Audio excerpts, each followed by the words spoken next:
ஹர்திக் பாண்டியா எப்போ Mi team captain ஆனாரோ அப்பயே அந்த டீமுக்குள்ள ஒரு மிகப்பெரிய குழப்பம் ஏற்பட்டுச்சு. நீங்க எப்படி எம்ஐ டீமுக்கு கேப்டன் ஆனீங்க அப்படின்னு இன்டர்வியூல கேட்கும்போது ஹீட் 5 ஸ்டார் டூ நத்திங் அப்படின்ற மாதிரி அவர் ரொம்ப அமைதியா இருப்பாரு. நீங்க எப்பனா ரோஹித் சர்மா வந்து அந்த பவுண்டரி லைன்ஸ் கிட்ட பாத்திருக்கீங்களா? பாத்திருக்க மாட்டீங்க. மேக்ஸிமம் பீப்புள் நோ தான் சொல்லுவீங்க. அந்த மேட்ச்ல ஹர்திக் பாண்டியா வந்து ரோஹித் சர்மாவை நீங்க வந்து அந்த பவுண்டரி பக்கம் போ அப்படின்னு சொல்லும் போது ஒரு நிமிஷம் அவரே ஸ்டன் ஆயிட்டாரு. நானா அப்படின்னு சொல்லி அவர் கேட்கிறாரு. நீதான் அப்படின்னு சொல்லும் போது அவர் வேகமா ஓடி வேற போறாரு, ஏதோ கேப்டன் சொல்றாரு அப்படின்ட்டு. பார்க்கும் போதே மனசு கஷ்டமாயிடுச்சுங்க. 5 முறை கப்பு வாங்கி கொடுத்திருக்காரு, இந்தியன் டீம் கேப்டன் வேற. அவர் இந்த நிலைமையை பார்க்கும்போது ஒரு எதிரி கூட இந்த நிலைமை வரக்கூடாது அப்படின்னு நினைச்சு நான் ஃபீல் பண்ணேன். ரோஹித் சர்மாவோட பாயிண்ட் ஆஃப் வியூ இது எப்படி இருக்கும்னா, அவர் ஒரு பிளேயர், ஹர்திக் பாண்டியா இப்போ ஒரு கேப்டன். ஒரு கேப்டன் சொல்றத ரோஹித் சர்மா கேட்கணும். இதை நம்ம பார்க்கும்போது எனக்கு என்ன தோணுதுன்னா, இப்போ ஒரு ஃபேமிலி இருக்குன்னா எங்க அப்பாவுக்கு அடுத்து நான் ரெஸ்பான்சிபிலிட்டி எடுத்துக்கணும். இப்போ ரெஸ்பான்சிபிலிட்டி எடுத்தேன்னா எங்க அப்பாவுக்கு மரியாதை கொடுக்கணும். எங்க வீட்டுல இருக்கிற அக்கா தங்கச்சி எனக்கு மரியாதை கொடுக்க மாட்டாங்க.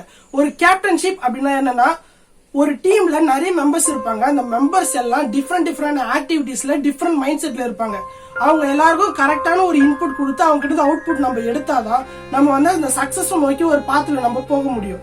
இந்த கேப்டன்ஷிப்ன்றது ஹர்திக் பாண்டியா கிட்ட இருக்கா அப்படின்னு கேட்டீங்கன்னா அதை நீங்க தான் சொல்லணும். அதே மாதிரி வந்து ஹர்திக் பாண்டியா வந்து அவரோட ஹோம் டவுனான குஜராத் மண்டல விளையாட போவாரு.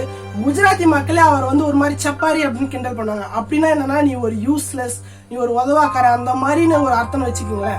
அப்போ வந்து அவர் விளையாடிட்டு இருக்கும்போது ஒரு டாக் ஒன்று வந்து குறுக்க வந்துடும். அந்த டாகை பார்த்து மக்கள் வந்து ரொம்ப கிண்டல் பண்றாங்க. டாக் கிண்டல் பண்றாங்களா இல்ல ஹர்திக் பாண்டியா கிண்டல் பண்றாங்கன்னே தெரிய மாட்டேங்குது. அதை பார்க்கும்போது எனக்கே ஒரு மாதிரி இருந்துச்சு. ஏன்னா வந்து ஒரு மனுஷன் என்னடா இது, காசு கொடுத்தா இவன் நம்மளை விட்டு கூட போவான். இப்ப எனக்கே ஒரு 1 கோடி கொடுத்தா இவன் தமிழ்ல இருந்து வடக்கனா மாறிடுவான். அந்த மாதிரி ஒரு நிலைமை இருக்கும்போது ஒரே கஷ்டமா இருக்கும். ஏன்னா இப்போ சுந்தர் பிச்சை இருக்காங்க, ஒரு பெஸ்ட் எக்ஸாம்பிள்.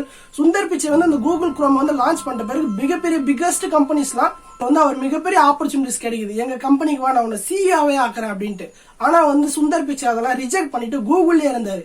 அவருடைய அந்த லாயல்ட்டி இருக்கு பாருங்க, அந்த லாயல்ட்டி தாங்க வேற லெவல். அதனாலதான் இப்போ அவர் கூகுள்ல வந்து ஒரு சிஇஓவா இருக்காரு.